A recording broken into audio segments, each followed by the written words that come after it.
اب حیرانی کی بات یہ ہے کہ صرف 28 ایکڑ بند جگہ کے اندر موجود کوئی 100-120 جو ملیٹنٹ ان کی نظروں میں تھے سکھ، ان کو قابو کرنے کے لیے، زندہ یا مردہ مارنے کے لیے ایک آرمڈ بریگیڈ اور 3 انفینٹری ڈویژن جو ہے وہ استعمال کیے گئے۔ 10,000 سے زیادہ لوگ جو ہے وہ سکھ جو تھے وہ وہاں مارے گئے۔ انہوں نے باقاعدہ ٹینکوں سے گولہ باری بھی کی، اپنے ہی ملک کے اندر اپنی ہی آبادی کے اوپر، اپنی ہی ایک اقلیت کے خلاف انہوں نے اس طرح جارحانہ اقدام کیا۔ 1984 میں باقاعدہ جرنیل سنگھ بھنڈراوالا جو ہے اس کو مارنے کے لیے گولڈن ٹیمپل پر حملہ کر دیا۔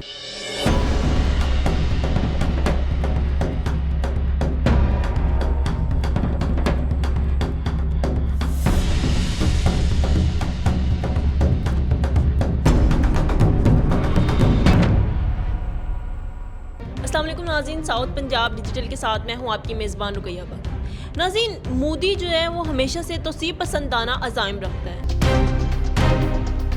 اور ایک گریٹر انڈیا کا خواب رکھتا ہے، بالکل اسرائیل کی طرح ظلم و ستم کر کے۔ لیکن انڈیا اندر سے خود بہت کمزور ہو چکا ہے اور اس کے اندر مختلف تحریکیں چل رہی ہیں۔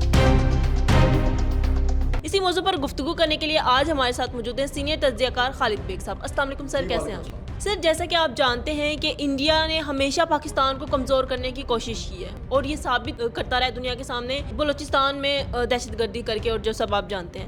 لیکن انڈیا کے اندر سے خود سکھ برادری جو ہے وہ الگ وطن کا مطالبہ رکھتی ہے۔ کیسا دیکھتے ہیں آپ اس کو؟ بات یہ ہے کہ آپ نے بالکل صحیح کہا کہ انڈیا جو ہے صرف نریندر مودی ہی نہیں بلکہ ان کے اس سے پہلے جو کانگریس تھی، جب سے انڈیا جو ہے وہ اپنا برطانیہ سے آزاد ہوا ہے اس کے بعد سے وہ اپنے توسیع پسندانہ عزائم رکھتا ہے، اور اس کا خواب ہے کہ ہم اس برے صغیر کو واپس جو ہے اپنا ایک گریٹر انڈیا کے طور پہ یا مہا بھارت کے طور پہ چندر گپت موریہ کے زمانے کا جو بھارت ہے اس کو دوبارہ بنایا جائے، جو کہ اب ممکن نہیں ہے۔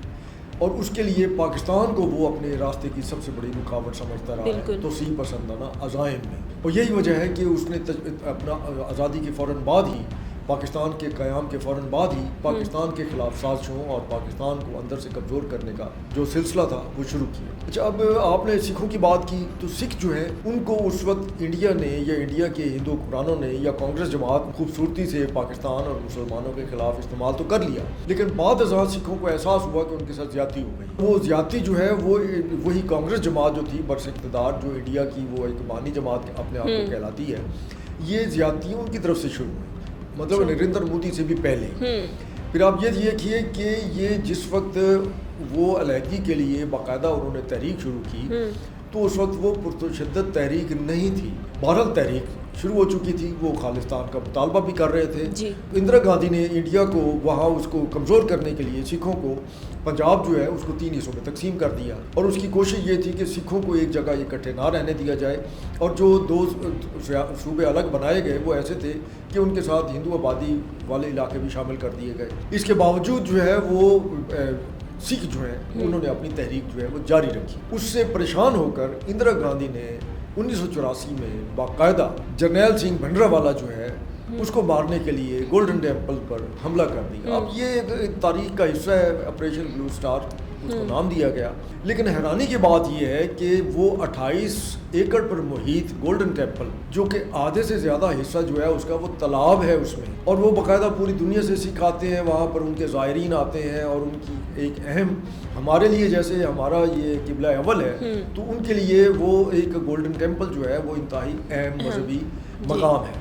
تو جس وقت مجھے جرنیل سنگھ بھنڈراوالا کو بھی پتہ چلا تو وہ اپنے ساتھیوں کے ساتھ جو ہے وہ تقریباً ان کی تعداد جو ہے 80 سے کوئی 120 بتائی جاتی ہے، اور وہ جا کر پناہ گزین ہو گیا گولڈن ٹیمپل۔ ان کے ذہن میں یہ تھا کہ چونکہ ہمارا یہ ایک مذہبی مقام ہے، لہٰذا انڈین گورنمنٹ یا اندرا گاندھی جو ہے اندر داخل ہو کر ہمیں اریسٹ کرنے کی یا ہمارے خلاف کارروائی کرنے کی کوشش نہیں کرے گی۔ اب ہوا یہ کہ اندرا گاندھی نے اپنے آرمی چیف کو کہا کہ ہم نے اس کے خلاف آپریشن کرنا ہے اور بھنڈراوالا کو ہر صورت میں ختم کرنا ہے۔ اب حیرانی کی بات یہ ہے کہ صرف 28 ایکڑ بند جگہ کے اندر موجود کوئی 100-120 جو ملیٹنٹ ان کی نظروں میں تھے سکھ، ان کو قابو کرنے کے لیے، زندہ یا مردہ مارنے کے لیے ایک آرمڈ بریگیڈ اور 3 انفینٹری ڈویژن جو ہے وہ استعمال کیے گئے۔ اب پھر یہ کوئی معمولی بات نہیں ہے کہ ایک اتنی چھوٹی سی جگہ کے لیے اور بہت ہی چھوٹی سی فورس کے لیے ان پر قابو پانے کے لیے पूरी फौज जो है इंडिया की एक तरह की चढ़ दौड़ी।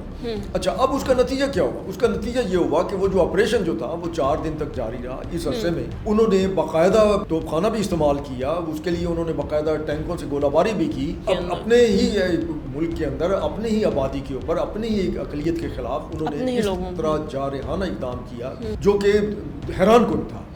उसमें जो उस वक्त अंदर ज़ायरीन थे उनमें जितने भिंडरा सिंह जो अपना वो जो जरनैल सिंह भिंडरा वाला था वो तो मारा गया, उसके साथी भी मारे गए, उनकी लाशें भी बाद में मिल गई। लेकिन इसके अलावा वहाँ पर ख़वातीन, मासूम बच्चे, औरतें और वो जो तालाब था जो बहुत ही जिसको वो बड़ा मुक़द्दस समझा जाता है सिखों के उसमें अकीदे के मुताबिक, वो लाशों से अटा हुआ था और सुर्ख हुआ था उनके खून से, और उसका जो सफ़ेद फर्श है वो हर तरफ जो है वो खून फैला हुआ था। सिर्फ उन्होंने अंदर कार्रवाई नहीं की, उसके बाद उन्होंने इर्द गिर्द के जो महल्ले थे, इर्द गिर्द की जो आबादियाँ थीं, वहाँ पर भी तोपखाना इस्तेमाल किया, वहाँ पर भी फौज को इस्तेमाल किया, और वहाँ पर भी बाकायदा टैंकों के ज़रिए जो है गोलाबारी की गई। जो कम अज़ कम जो तादाद जो कि उस वक्त बताई गई और तस्लीम शुदा थी वो ये थी कि 10,000 से ज़्यादा लोग जो है वो सिख जो थे वो वहाँ मारे गए। तो ये इतना बड़ा जुल्म था जो इंदिरा गांधी ने या कांग्रेस ने, जो अपने आप को सेकुलर जमात कहते नहीं थकते थे, उन्होंने अपनी अक़लियत के ऊपर ढाया। और उसके बाद हुआ क्या? उसके बाद हुआ ये कि उसके चंद महीने बाद ही इंदिरा गांधी को उसके 2 सिख जो गार्ड थे उन्होंने उसको कत्ल कर दिया। अब मज़े की बात यह है कि उस वक्त उसको बताया गया था कि आपने सिखों के खिलाफ इतनी बड़ी कार्रवाई की है, तो उसमें आपने अभी तक अपने वही 2 सिख गार्ड जो हैं उन्हें रखा हुआ है। तो उसने कहा नहीं, ये मेरे बहुत ज़्यादा वफादार हैं, ये सिखों के नहीं इंडिया के वफादार हैं। उसकी इसी खुद इत्मादी का नतीजा ये निकला कि उसे मार दिया गया। और जिस वक्त उसे कत्ल किया गया अक्टूबर में मेरे ख्याल, तो उसके बाद जो कुछ दिल्ली की सड़कों पर हुआ, जो कुछ दीगर इंडिया के शहरों में सिखों के साथ हुआ, वो अल्लाह मान, मेरा नहीं ख्याल कि वो आप और हम उसको दोहरा सकते हैं। बसों से सिखों को उतार कर जो है जिस तरीके से उनको जिंदा जलाया गया, ख़वातीन जो थी उनको बाकायदा इज्तिमाई इस्मत दरी कर चौकों पर निशाना बनाया गया, और उसके बाद उनके ऊपर तेल छिड़क कर उन्हें आग लगाई गई। और सिख चूँकि अपनी पगड़ी की वजह से और अपनी दाढ़ी की वजह से एक दूसरे पहचाने जाते हैं, और फिर ट्रांसपोर्टर भी मोस्टली जो थे वहाँ पर पब्लिक ट्रांसपोर्ट जो थी वो भी सिख चलाया करते थे, तो उसमें भी बहुत ज़्यादा सिख जो है वो मारे गए। ये इतना बड़ा जुल्म था। उसके बाद फिर अगर इंडियन गवर्नमेंट, कोई भी गवर्नमेंट है, ये इंडिया के हुक्मरान अगर ये तवक्को रखते थे कि नहीं अब जो है सिखों को हमने ख़त्म कर दिया या उनकी तहरीक ख़त्म कर दी है, तो ये इनकी बहुत बड़ी गलतफहमी थी। और उस गलतफहमी ही के चक्कर में आप ये देख लीजिए कि खालिस्तान तहरीक इस वक्त पूरी दुनिया में जिस तरीके से पॉपुलर हो चुकी है। फिर उनके कौन सा यूरोपियन मुल्क है, अमेरिका समेत, कनाडा समेत, ऑस्ट्रेलिया समेत, जहाँ सिख जो है वो रेफरेंडम नहीं करा चुके खालिस्तान की तहरीक, तो खालिस्तान की आज़ादी के लिए। मेरा आपसे यही सवाल था कि जो ये सिख तहरीक है, ये एक अवामी तहरीक है या बाहर में जो मौजूद सिख हैं वो भी इसको सपोर्ट कर रहे हैं बैरून मुल्क से? देखिए जी, जिस वक्त इन्होंने गोल्डन टेम्पल पर वो ऑपरेशन किया और उसके बाद इंदिरा गांधी के मर्डर पर जिस तरीके से सिखों का कत्लेआम किया, असल खुशी थी, उसके बाद बहुत सारे सिख जो थे वो इंडिया छोड़कर बाहर मुंतकिल होने पर मजबूर हो गए।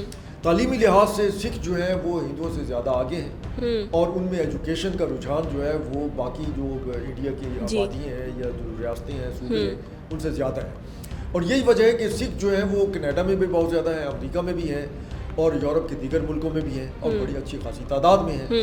और जब बाहर हैं तो वहाँ उनकी वो शहरियत भी हासिल कर चुके हैं। अब आप अरसा देख लीजिए, उनके बच्चे वहीं पैदा हुए, उनके बच्चों के बच्चे वहीं पैदा हो चुके हैं। उनकी स्ट्रेंथ जो है वो उनका वहाँ जो इनकम है जो वो कमाते हैं, तो वो पैसा जो है वो अपने आगे सिख कम्युनिटी की मज़ीद तरक्की के लिए भी इस्तेमाल करते हैं, और साथ ही वो खालिस्तान तहरीक को भी भरपूर तरीके से सपोर्ट कर रहे हैं। वो किसी सूरत भी अब इंडिया के साथ रहने को तैयार नहीं है। तो खालिस्तान तहरीक को अगर आप स्टडी करें तो अब उनका मुतालबा ये है कि हम 2 कौमी नज़रिया जो कायदे आज़म मोहम्मद अली जिन्ना ने दिया था, और जिसकी बुनियाद पर बड़े सगीर में इंडिया के उससे काट कर उसके हिस्से बखरे करके पाकिस्तान जो है वो उसका क़याम अमल में आया था। लिहाजा उसी 2 कौमी नज़रिए की बुनियाद पर हम भी इंडिया से हर सूरत अलहदगी चाहते हैं। कुछ हो जाए, हम अपना खालिस्तान जो है वो अलग लेकर रहेंगे। और वो यही बात करते हैं कि हमारी कोई चीज़ भी हिंदुओं के साथ नहीं मिलती। हमारी खुराक, हमारा लिबास, हमारा कल्चर, हमारा रहन सहन, हमारा कुछ भी जो है वो इंडियन के साथ नहीं मिलता। तो जिस तरीके से पाकिस्तान जो है उसका क़याम अमल में आया था, तो हम उसी लिहाज से, उसी तरीक़ाकार के मुताबिक इंडिया से अलहदगी जो है वो हमारा हक है। और ये बहरहाल ایک جمہوری طریقہ کار بھی ہے. اس کی وجہ یہ ہے کہ ایسٹ تیمور جو ہے انڈونیشیا میں, وہاں ریفرینڈم کرایا گیا, یو این او نے کرایا. وہ انڈونیشیا سے علیحدگی چاہتے تھے, وہ کرسچن آبادی تھی, وہ الگ ہو گئے. اسی طریقے سے سوڈان جو ہے وہاں پر بھی جو ہے اس کے 2 ٹکڑے کر دیے گئے اور ریفرینڈم کی نتیجے میں ہوئے. تو یہ پھر خالصتان کے جو سکھ ہیں اگر وہ چاہتے ہیں ہمیں آزادی ملے اور اس کے لیے وہ ریفرینڈم بھی کرانا چاہتے ہیں, جمہوری طریقہ ہے, تو پھر اس میں میرا خیال ہے کہ آج نہیں تو کل انڈیا کو بہرحال مجبور ہونا پڑے گا کہ وہ وہاں پر ریفرینڈم کی بنیاد پر سکھوں کو خالصتان جو ہے وہ فراہم کرے.